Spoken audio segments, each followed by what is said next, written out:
Just means I'll have to re-edit it. All right, hold on a second.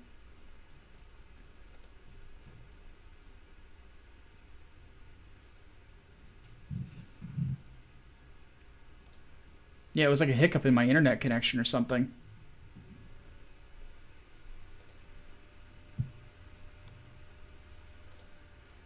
Okay, we're back. We are officially back.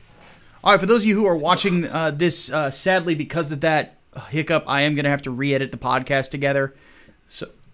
So, just so you know. But anyway, as it stands, though, this is beyond disgusting. I mean, we find ourselves in a position where these people. I mean, notice how all of the votes that have been brought in have been discovered were all Democrats.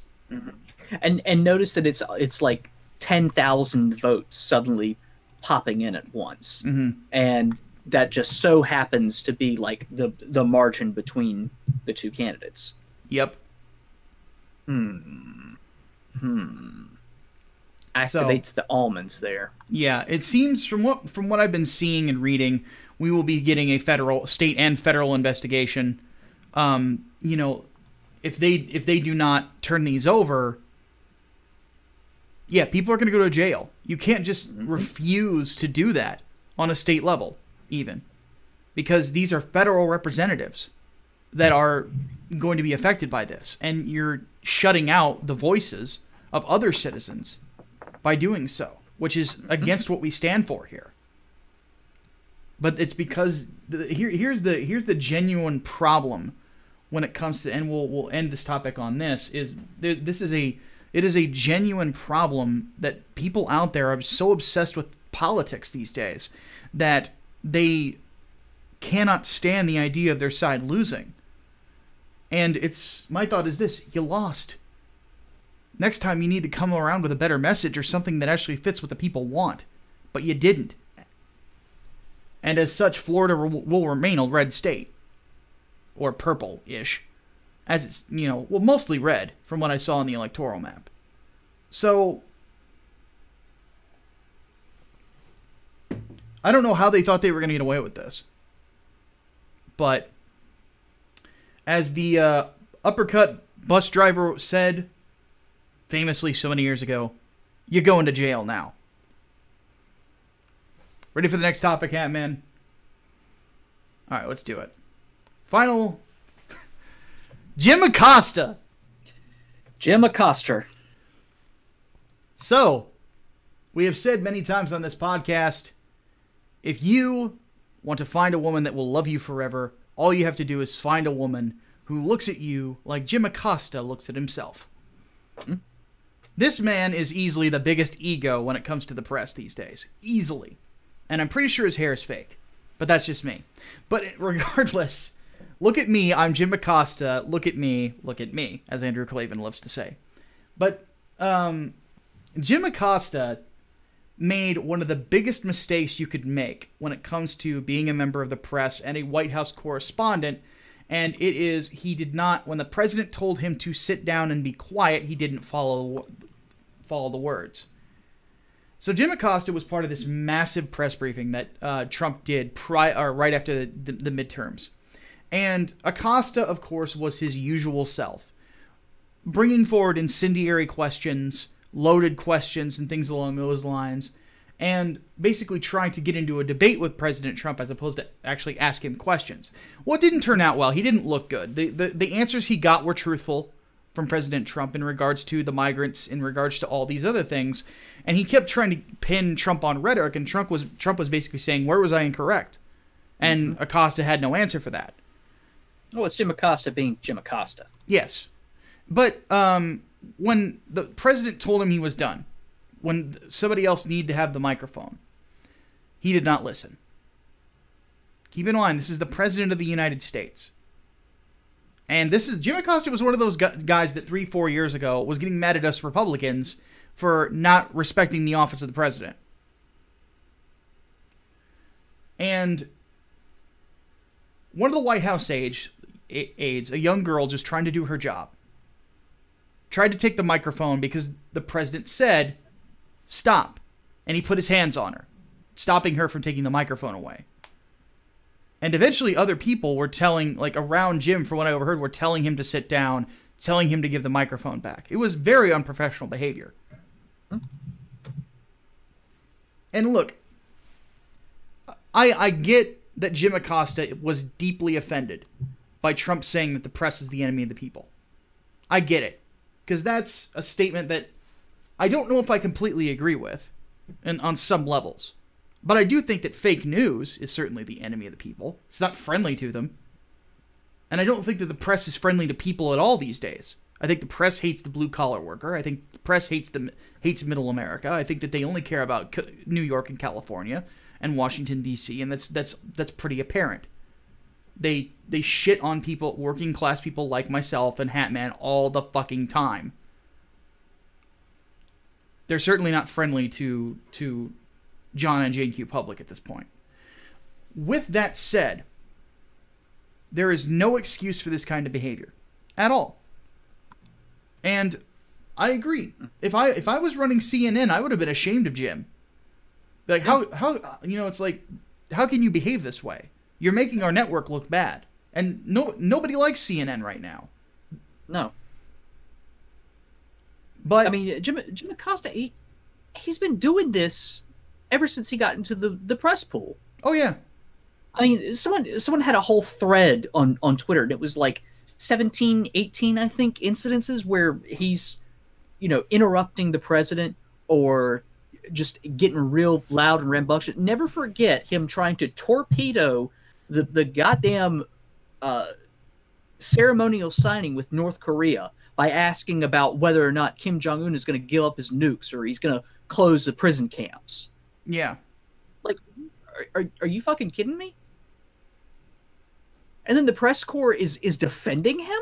Yeah. How? That's what How really do you gets defend me. this? Well, it got worse when CNN doctored the tape of him pushing that young girl away or pushing her arm down to try to make him look innocent, and they were caught doing it. Mm-hmm. But they doubled down and then spun it around saying, no, the White House has actually doctored the footage, which they got from InfoWars. How the fuck do you try to pull something like that? Yeah. It was ridiculous. It's insanity. That's what it is. I mean, Well, you're peddling literal fake news. Yeah. Literal fake news. Exactly. And this isn't the first time I've seen the press do this. I remember when they doctored the Trayvon Martin 9/11 tape. It wasn't CNN who did it. I think it was ABC. ABC or CBS. Yeah, and I think to myself, it's like, what, do you think that nobody's going to get a hold of the actual recording? Mm-hmm. We live in the information age. This is not 1973. No. But I think it's a matter of you have people that are going to blindly believe certain networks over others simply because of their partisanship. I mean, admittedly, people in my family believe Fox News over anyone else, regardless of what's said. Even if Fox fucks up, they're like, well, it doesn't matter because CNN and MSNBC are terrible. Which, yes, I agree, but you call out a fuck up when someone fucks up, regardless. Yeah. I mean, you can't let yourself be beholden to a goddamn news network just because you agree with that network's partisan spin. Like, it doesn't work like that. The truth is the truth. Mm-hmm. Truth doesn't have a political bias. People do, and people trying to spin this definitely fucking do. Mm-hmm. And I will say this, we find ourselves in a position as just Americans where we look at these people who are supposed to be working to produce, information for us, and we can't trust their word. And it just it makes little to no sense to me at all. Mm-hmm. Little to no sense. And in the near future, because there was another press interview while Trump was going into the White House from some trip, I don't remember what it was, where he just railed against different people in the press, like Acosta and others, and called them idiots. Mm-hmm. And I think that he's had it up to here with them, and I can't blame him. I mean, you think of the way that the press treats him, calling him racist every other day, how they treat people like Sarah Huckabee Sanders and things like that. Mm-hmm. I'd be sick of it too. Yeah. there comes a point, and here's the thing. I understand, like I said, I try my best to empathize and understand other people's arguments and other people's positions on these sorts of things. And I understand the position that some people have in regards to Trump's rhetoric, and they're not a fan. I get it. I understand, and we discussed that a couple of weeks ago, that there is there are lines that are done with political rhetoric, and nothing is really being done to bring the temperature down. With that said, like we said with Brett Kavanaugh, you can only tolerate so much. Mm-hmm. I mean, let's be honest. The two nastiest things that you could accuse some people of doing here in America, being a rapist or B, a racist, have both been are constantly being thrown at people on the right. Brett Kavanaugh and Donald Trump, probably the people who've gotten it the worst. Mm-hmm.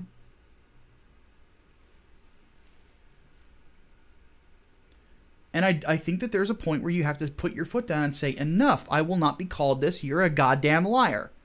Mm-hmm.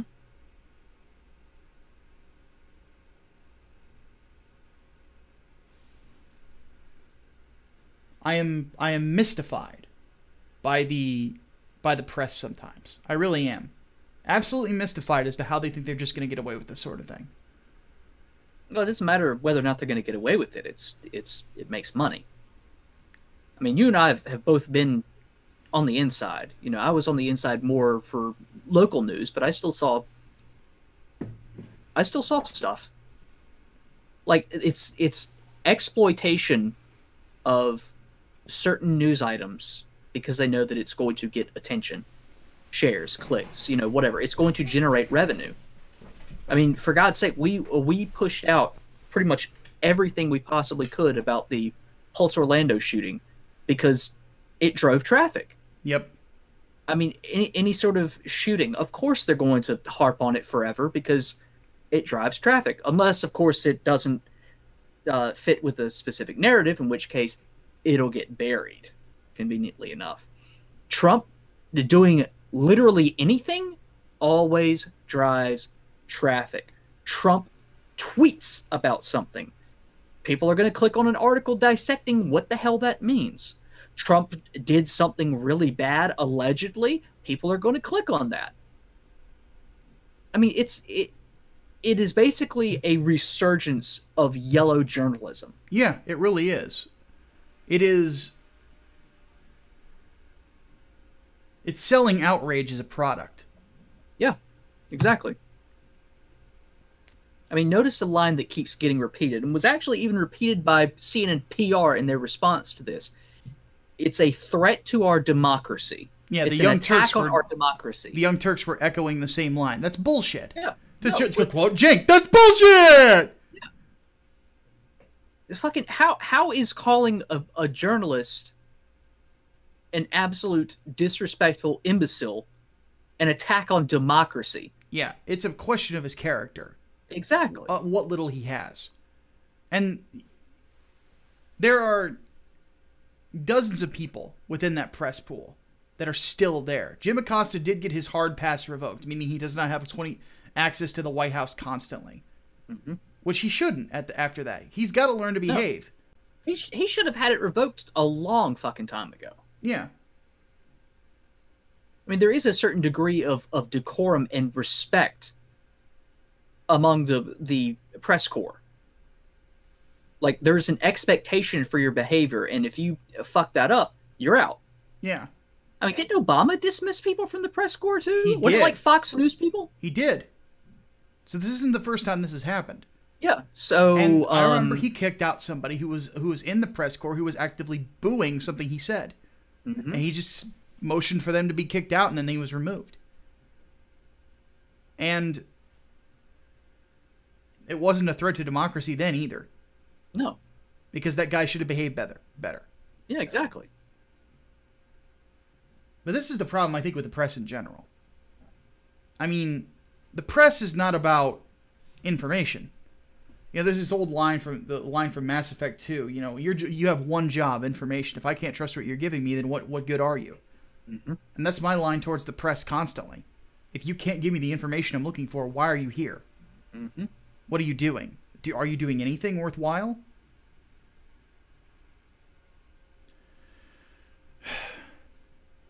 I remember when we were covering Gamergate years ago, when a member of Rock Paper Shotgun had an interview with Peter Molyneux that Molyneux walked out on. The first question they asked was, "Are you a pathological liar?" And I'm like, what the fuck? What kind of question is that? Like, that's not press at that point. You're not a member of the press. You're a prick. You're just you're an internet troll. Yeah. You're not somebody worth taking seriously. And that's my thing with Jim Acosta. I don't think he should be taken seriously at this point. He is a troll. Yeah. He's there to stir shit up. Even if you hate the person, don't be an asshole towards him. I mean, it's like, let's go back to Tucker Carlson. Yeah, he dunks on lefties that he has on his show, but he gives them the time to fucking speak their mind. Yeah. He lets them talk. He doesn't just rip the fuck into them right away and fucking act all high and mighty over them. Some people, of course, are probably going to disagree, but no, I don't see it. He gives them a place and time to speak. He's got more respect for the people that he is dunking on than Jim Acosta has for the President of the United States.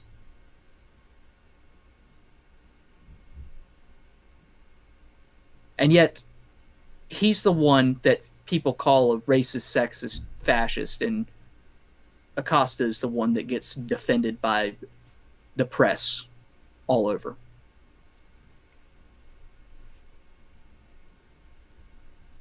It's unbelievable. It really is. It's fucked.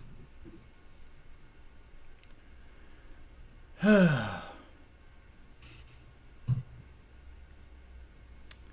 one thing I find really just interesting about the tone and candor these days is, like, people actually think that, some people are in the press are just supposed to get these things, or supposed to, like, they're entitled to White House coverage or things like that. That's another thing that gets me. It's like, you're not entitled to this. We have freedom of association here.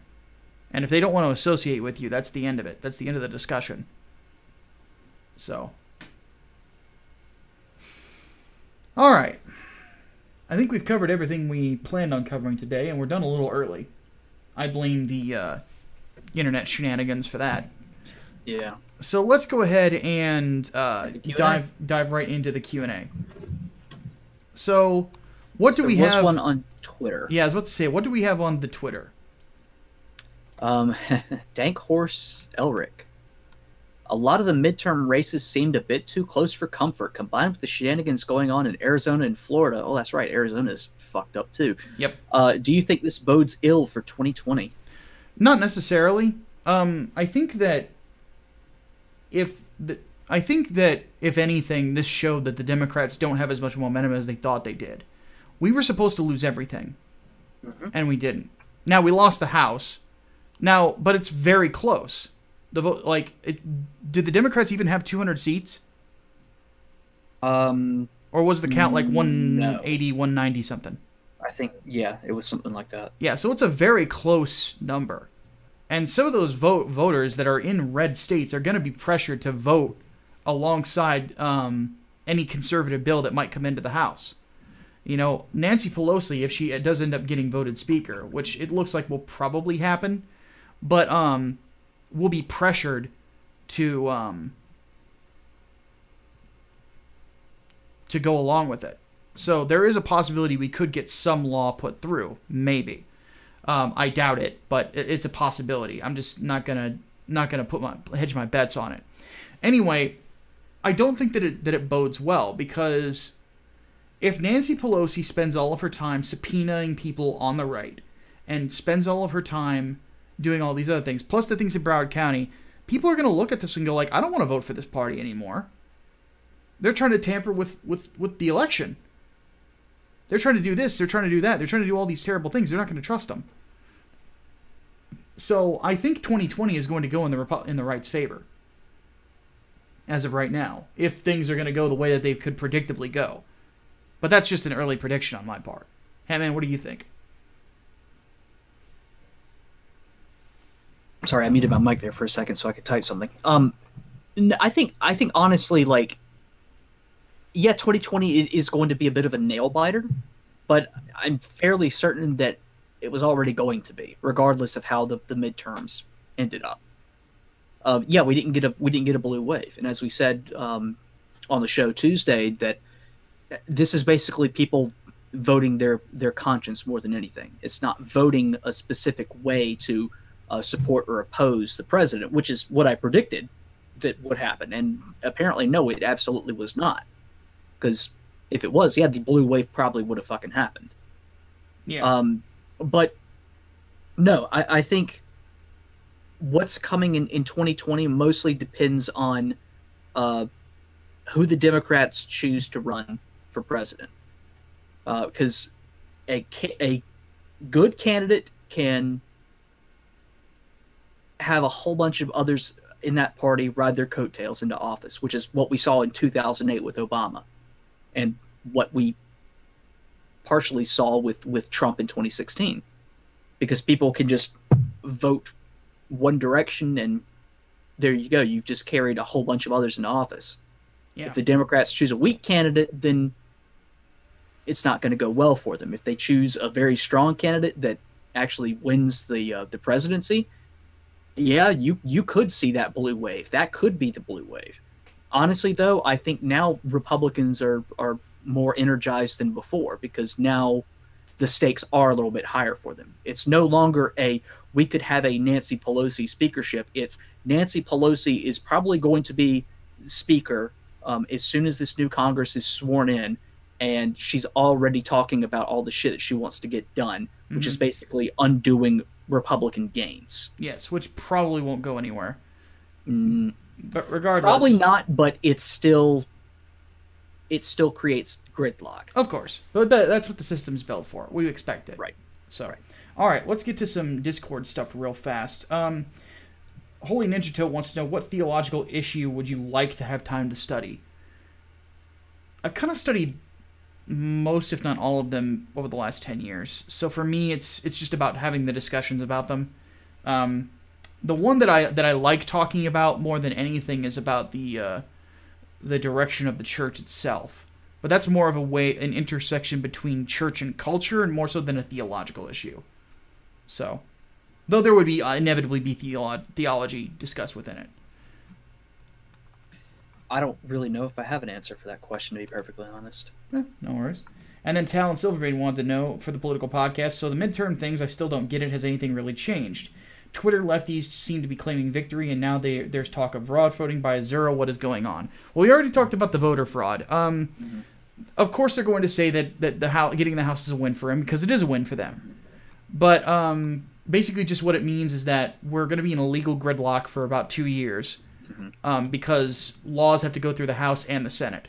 There might be more of a reliance on the Supreme Court and more of a reliance on the executive order from the president to get things done that need to be done.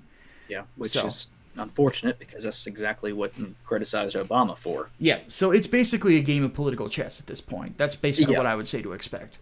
Yeah. Okay, let's get to the... go ahead. I did see something interesting, though. Mika Brzezinski actually tried to say, like, yeah, it's a blue wave. We had a blue wave because the Democrats won the popular vote by like 5% or something. There is no popular vote when it comes to Senate races. No, there's no fucking popular vote. But because, more people were voting for Democrats on average, then that was a blue wave. Yeah, sure, whatever helps you sleep at night. Yeah. All right. And somebody asked about it. I thought about that spin, and we just gave it. So, let's see. From the chat here. Oh, this is one I definitely want to answer because it's philosophical. Then, Hatman, I'll let you pick the rest of the questions. Okay. Where do we stand on Plato's Republic? Edgy satire or good working model for government? Well... Solid. No. I would not agree. Really? Not on the governmental issues. I thought that Plato was basically saying, or he wasn't talking about a republic, he was talking about a fascist state with absolute information control and things like that. It's actually pretty horrifying when you read through it. Now, it's important to discuss, It was an important part of political philosophy, but I don't agree with a single word in the actual part where a republic is discussed and how he said that they would, with those two brothers, how they would put things together. That is not a good idea. However, the opening of the book on justice, fucking brilliant. And we actually went over the Republic in my philosophy class in college, and that was basically the kind of the consensus that was in the class. It's like, yeah, what he's proposing a government would act like when it comes to the soldiers, when it comes to the ins and outs of it, not a good thing. But his explanation of justice is the best secular argument in regards to the purpose of justice that I've ever seen. And it has stood the test of time. Socrates was not as smart as Aristotle, his teacher. Aristotle, I'm more Aristotelian than I am Socratian when it comes to so you got more governmental philosophy. With the 5 regimes than anything else in there? Yeah. Okay. So I guess I can sort of see that. Like, I think that if you're going to read about governmental ethics and things like that, go with Aristotle. Nicomachean Ethics is a brilliant book, and that would probably be one of the best books I've ever read. Like Hardboiled Entertainment says, the closest the world has had to Plato's Republic was Mandarin China. So, goodness. All right, Hatman, pick us up some new ones. All right, let's find some things. Do you think, from Crystal Wing, do you think Antifa will one day take their bullshit too far and kill someone? And do you think people will wake up and see them for what they are when they do? Yes. Yes and yes. Yes and yes. Because at that point, you won't have a choice. You will have to finally confront them. Because then it will be way the fuck out there that, oh yeah, it turns out the entire time they were actually looking for a violent overthrow. I don't understand why people don't get that now, but whatever. It's going to happen. It's a sad inevitability. They're a violent group. They're terrorists. They're going to kill someone. Yeah, it's inevitable. I think that if they had broken down the door of Tucker Carlson's home, they would have killed his wife. Or at least assaulted her. I don't know if they would have killed her, but they would have at least assaulted her. Follow-up, Chaos Sonic 1 asks, do you think that Antifa might be treated as the KKK is now, but in the future? I don't know about that. I don't think so, if only because we don't treat communists, or specifically Russian communists, the same way we do Nazis. Yeah. Okay, Koopa's Revenge. This is funny. Are Antifa stupid enough to unironically burn crosses to protest Christian white male colonialism on the lawn of a black conservative? I don't think they're that dumb, no. No, I don't think they're that colorblind, dare I say it.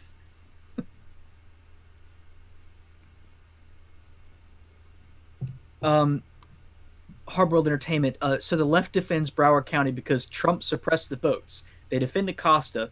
So if this is the left now, how the hell did we lose the House? Trump derangement syndrome. Pretty much. Nick White, has there been any news on the migrant caravan? Like, weren't some lefties banking on getting them to vote somehow? I don't know about all that, but they're still on the way here. They're hundreds of miles out. They're on the way, and I believe Trump has actually suspended anyone seeking asylum unless you're at a specific point of entry. Yes. Or port of entry. Yes.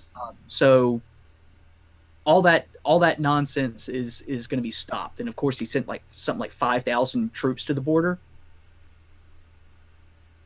So, yeah. All right. Matchstick. Who do you think would replace the Dems if they go the way of the Whig Party? We talked about this last week, actually. Our bet would be on them becoming the Democratic Socialist Party. Yeah, I pretty much. Or the Progressive Party. I think it's inevitable that they become the DSA at this point. It's a matter of time, really. You'll have the moderates clinging to the Democratic Party, and you'll have the progressives going to the DSA, and that'll mostly be like your millennial voting bloc. Pretty much. Though, as we sort of saw with the polls and the elections, is that progressivism is not the way forward for them, but they refuse to see it. Mm-hmm. You know, the fact of the matter is that the only way that the Democrats are going to win the 2020 election, or even have a hope of winning it against Donald Trump, would be if they nominated Joe Biden. Yeah, certainly seems that way. Because Joe is much more liked than Hillary is, first and foremost. He's got a better... Even though Joe Biden's a terrible fucking human being. Mm-hmm. But, he... and I would hope that Trump would hammer him on some of the shit he said. Like saying that Republicans were going to put black people back in chains. Mm-hmm. You know, like and I would... authoring the assault weapons ban. And then, of course, the way he treated Clarence Thomas when it came to his confirmation. Like, I would... If I were Donald Trump, I would fucking lay into him every day. Mm-hmm. So, but Joe Biden probably won't run, or he probably wouldn't win the nomination. I'm expecting it's probably going to be Elizabeth Warren or Kamala Harris. I think it's going to be Kamala Harris.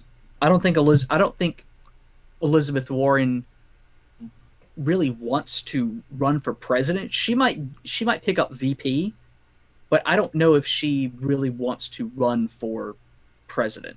Kamala Harris obviously wants it. Cory Booker too. I would expect that if Harris is the nominee, Cory Booker would probably be the VP nominee. Quite possibly. Let's see. I'm talking about those who replace the Democrats in the big two-party system, because I don't see the Democratic Socialists be able to get much support. Well, where would the old Democrats go? That would be the logical place. It's it's like if you look back when the Whig Party folded, the Republican Party was basically mostly filled with people who were in the Whig Party. Mm-hmm. But they had a different purpose. They had a different goal. They had a different mission, and that was for civil rights. Yeah. That's why the Republican Party has always been about, constitutionalism and about rights. Yeah. The right to life, liberty, and property. It is a Lockean way of looking at the world, and it has served us very well. We've had some hiccups, of course, but yeah. Yeah, I don't see the Democrats being replaced by, if we're going by currently established major minor parties, the Libertarians or the Green Party, for example. Yeah, Green would come closest, but I don't think that would really be it. I think there is a certain attraction among millennials, which are set to become the largest voting bloc, to the ideals of socialism, specifically the Democratic Socialists, mostly in part because of the greater media attention that they've been getting since the election of Trump and since Ocasio-Cortez's win in New York. Dumbest politician ever. Yeah. She's so stupid, it's hilarious. Who would have thought Bernie Sanders could actually be out fucking done? Oh yeah. Funk it. Incredible. But no, I think that's basically what's going to end up happening. Your more moderate, middle of the ground Democrats are still going to cling to that. They really won't be able to find a party that's home to them, because they won't go to the Republicans more out of spite. Yeah. And they can't go to the Libertarians because Libertarians are a little too right-wing for them. Yep. So they're basically just caught between a rock and a fucking hard place. Mm-hmm. Final question before we close out the podcast for today. Hardboiled Entertainment says, so we secured our hold on the Senate. We can confirm appointments and ratify treaties. I say focus on that, stuff the courts. What do you say, Well, that's the thing. The Republican Party right now, we don't really have a... admittedly, we do not have a legal direction. We don't. We have a judicial direction. We have a judicial narrative. And the importance of, constitutionalism. Which is not a bad thing by any stretch of the imagination. So yes, that's probably what's going to end up happening. Is we're going to stuff the courts with constitutional originalists, like should happen always. So that way we can get back to basics when it comes to that. And I'm hoping that once 2020 comes around, if we win everything again, then we will we'll push a legal direction. We'll finish clearing out Obamacare, and then go from there. Because that really, and of course, build the wall. That's going to be the big thing with Trump, that he's going to hammer the left on when it comes to the House, is people want the wall. You will not let us build the wall. Were I Donald Trump, though, what I would do is this: I would pull an FDR. I would like with the war bonds. I would say, all right, here's what we'll do.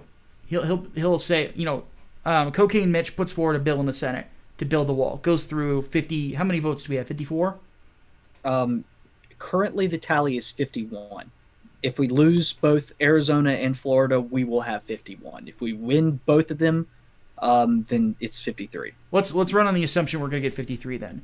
I would say we would probably have about, I get 53 votes, and then, we would just use the nuclear option to push it through. Mm-hmm. And then that goes to the House. They, of course, shoot it down. And Trump would say, all right, well, they're not going to do it. If you want to, you can donate to the government, which you can do, and you can buy these things called Patriot bricks. And these will be made to build the wall. And then it will get funded that way through private enterprise. No, let's be honest. I know it sounds silly, but hear me out. Patriot bricks. I'm sorry. The name Patriot bricks is incredible, and I love it, and I want 37. But that's the thing. Like, $5 a brick, people would do it. People would do it.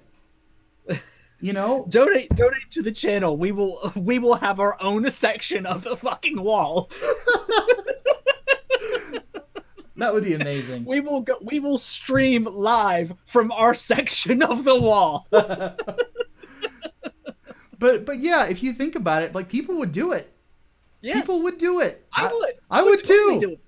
Be like, it's wonderful. Give you 10. It's literally your tax dollars at work. And you could have little things like, if you get this brick, you could have a message engraved on the brick, provided it's not terrible. And I would buy 100 of them, and they would all say Deus Vult. So. Oh my God. Well, no. Some would say Deus Vult. At least one would say millions will die. So. And that one wouldn't make it through. But yeah, that's what I would do. So, all right. For those of you who are in the chat right now, please go ahead and submit your questions for the overflow. I'm gonna leave this particular video unlisted for now, because I'm gonna have to re-edit the podcast. But at least Brain can go back in and pick up the questions. So go ahead and tag us in them so that he can go ahead and grab it. But excuse me. But we will be returning here shortly to do the entertainment podcast. We'll be talking music. We'll be talking Ethan Van Sciver leaving Comicsgate and more. So stick around. We'll see you then. But until that point in time, my name is Micah Curtis. I'm Alex Baldwin, also known as The Hatman. See you soon. Deus Vult. Deus Vult.